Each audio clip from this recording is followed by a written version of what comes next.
last lessons. We need different varieties of the food items, and also we are preparing the different varieties of the cloths also, right? Here there is a variety in the food and the cloth, not only food and the cloth. Here there is a variety in the object also. Children, you might have seen that there are lot of varieties of the object they are present around us. For example, you might have seen that here there is a board, okay? Chalkpiece is there, table is there, room, wall, light, fan, water, stone, chair, bullock cart, car, bus. So like that, there are many objects that are present around us. All these objects, they are different from their size, color, or the using purpose. Here we have known that there are different varieties of the objects that are present around us. These objects, they are differ according to their color, shape, and according to their usage. So depending upon that, we have classified as separately. Dear children, here there are few of the objects that which are in a round shape. Now let us discuss what are the objects that are round shape. Here there are few objects which are in a round shape. Those are we can consider as a rubber ball. Okay, rubber ball is nothing but you are playing with cricket, right? By using a rubber ball, okay, plastic ball. So next to football, glass marble, and coin. All these objects in which shape they are? They are in round shape. Okay, and also here some of the objects they are nearly round shape. Okay, they are not exactly round shape, but they are nearly equal to the round shape. Then which are those objects?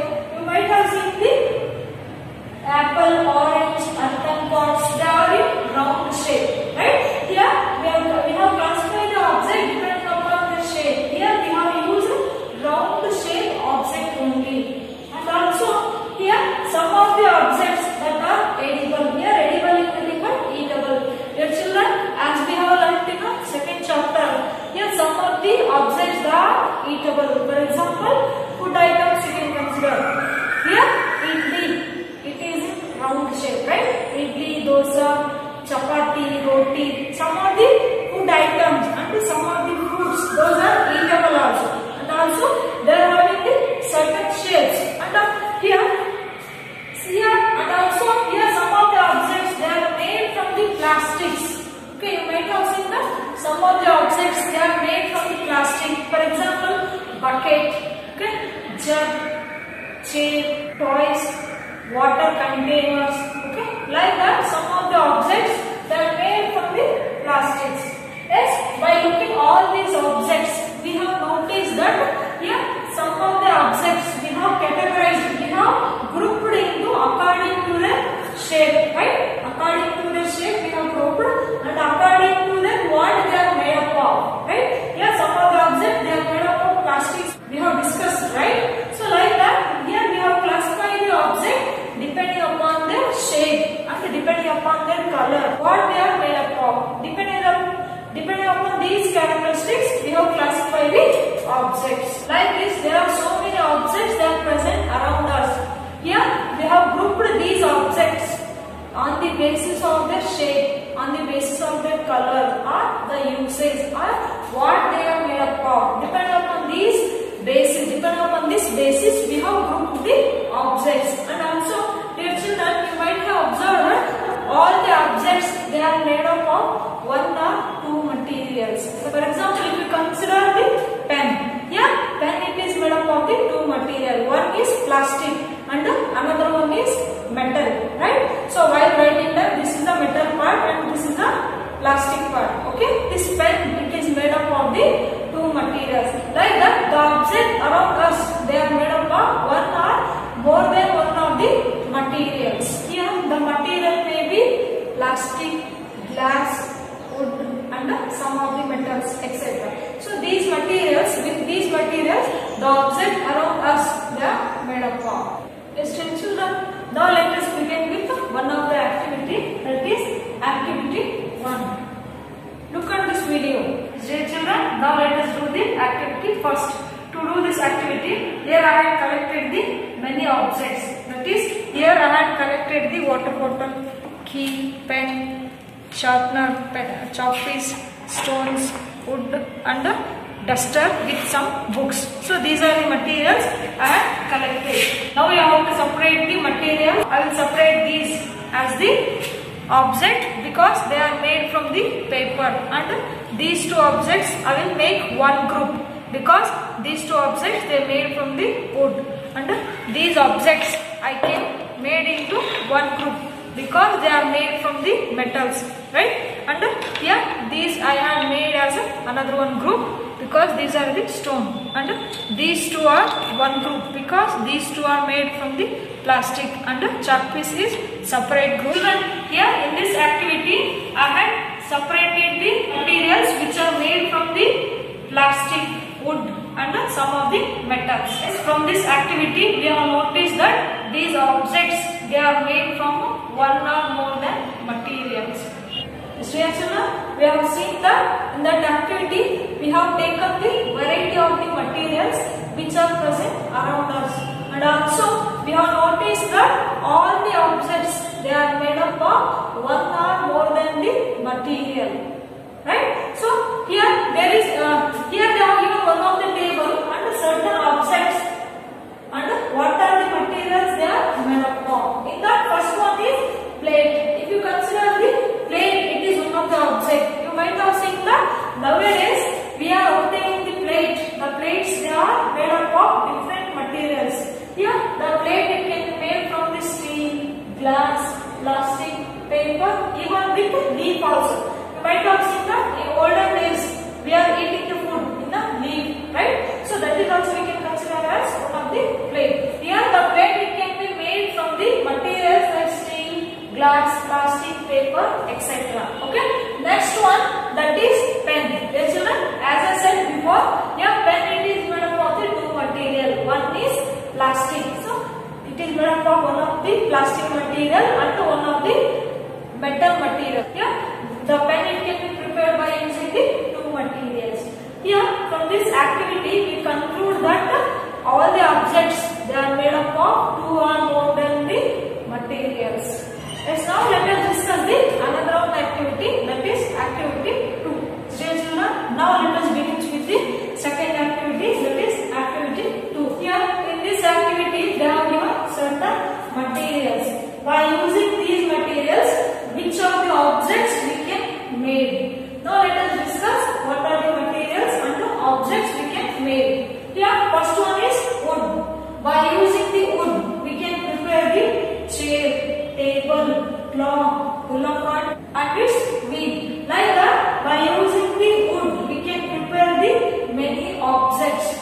And the next one that is paper. By using the material paper we can prepare the books, notebooks, newspaper, toys and the calendars. Here we can prepare many objects by using the paper material, right? Next one that is leather. By using the leather we can prepare the leather bags, toys, shoes, right? We can prepare many other objects also, right? Next one that is plastics.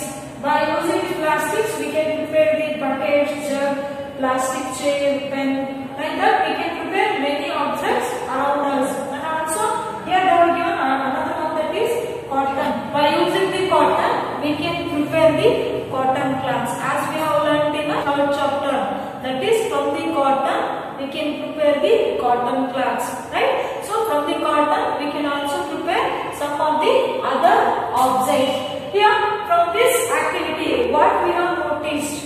We have noticed that here the one material it can be used to prepare the many objects, right? Here by using one of the material we can prepare the many objects. And dear children, from these two activities what we have learned? Here we have learned that the object around us they are made up of one or more than material, and also here by using the one material we can prepare the many objects around us. And also we have noticed that here the objects we have grouped depending upon the materials present in that. Like that we can group the object depending upon the certain characteristics that might be shape or color or might be uses. Now let us discuss depending upon the what properties you can make these materials. What are the properties of these materials?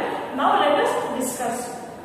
Dear children, now let us discuss about the what are the properties of the material. Depending upon the which property we have classified the objects. Now let us discuss in our class. Dear children, you might have seen that is tumbler. Tumbler is nothing but cup. We are using the cup to drink the water, and also we are using to drink the tea, coffee, or some of the juices. Right? Here, then the tumbler it is made from certain materials. Right? The tumbler it can be made from plastic, or it can be made from the copper, steel, silver. Right? Like that, the tumbler it can be made by using the different materials.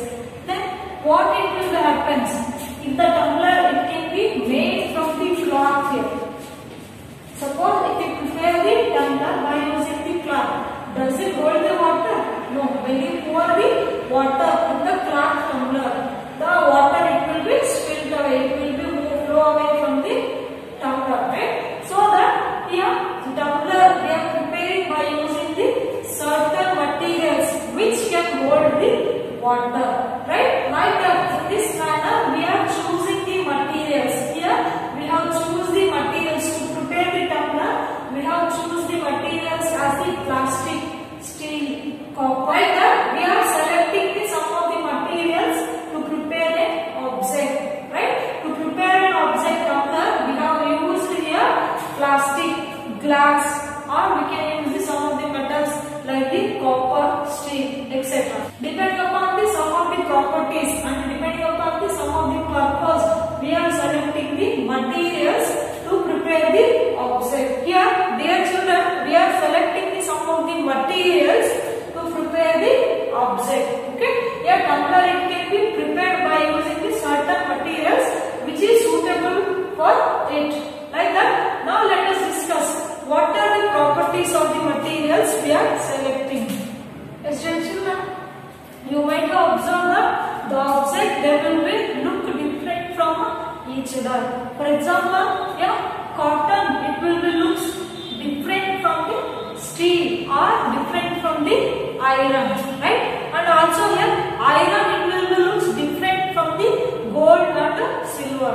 Like that, here many objects they will be look different from each other depending upon what character, depending upon the appearance, how they will be appear. Depending upon the appearance, they will be look different from each other. Okay, children, now let us discuss one of the activity, that is activity 3. Here in this activity, we have to select some of the objects which look different from each other. Now let us do the activity. Yes, dear children, now let us do the activity 3. To do this activity, here I had bought some of the materials. Here I bought duster and stick, chalk piece and a key. So these are the materials I had used in this activity. Yes, now cut the chalk piece into 2 pieces. Now you have to observe the cut fleshy surface of the chalk piece. Does it shine? No. Cut the key into 2 pieces. If it is not possible, just you have to rub the key with the sandpaper. Later you will notice that the key it will be shining. What does it indicate? Here some of the group of the materials they are shining. Those we have considered as the metals. Means these metals they are having the shiny nature. Dear children, from that activity we have noticed that the cut surface of the materials which are shining, which are luster. Luster is nothing but shining. We have grouped under one of the category. So those we are considering as the metals. Okay, those we have considered as the metals. As we have seen in that activity, we have used the key. So those are shining. They are having the luster. So we can categorize them as the metals. Then which are the metals? So metals are the iron, aluminium, gold, silver, steel, so etc. These are the few metals. You might observe that these all metals they are having the shining characteristics. They appear very shiny. We have classify these materials as the metal depending upon their appearance, because all these metals they are having the shining characteristics. And dear children, you might have seen that some of the metals they are losing their luster when they will come in contact with the air and moisture. Best example you can consider as the iron. So an iron, when it is exposed to the air and moisture, when it is comes in contact with the air and moisture, it will become rust. Right? You might have seen the rusting of the iron. To avoid the rusting of the iron, what they will do? They are going to be painting for the iron materials. Right? Here, some of the metals they are losing their lusters when they will come in contact with the moisture and the air. So when you compare the gold, here gold it is not reacting with the moisture and the air, so that here it is not losing its luster. Here in the metals, some of the metals only they are losing their luster when they will come in contact with the air and the moisture. Some of the metals they are not reacting and they are not losing their shining nature. Okay, dear children, this is about the today's class. By learning all these points, we will wind up our session. And also, before going to wind up our session, we will recall once again what we have learned in this class. In this class, we have learned the property of the material. That is, only one property we have discussed, that is appearance. Here we have grouped the materials according to their appearance. That is, if they have shiny characteristics, if they have luster characteristics, we consider them as the metals. Clear? And these metals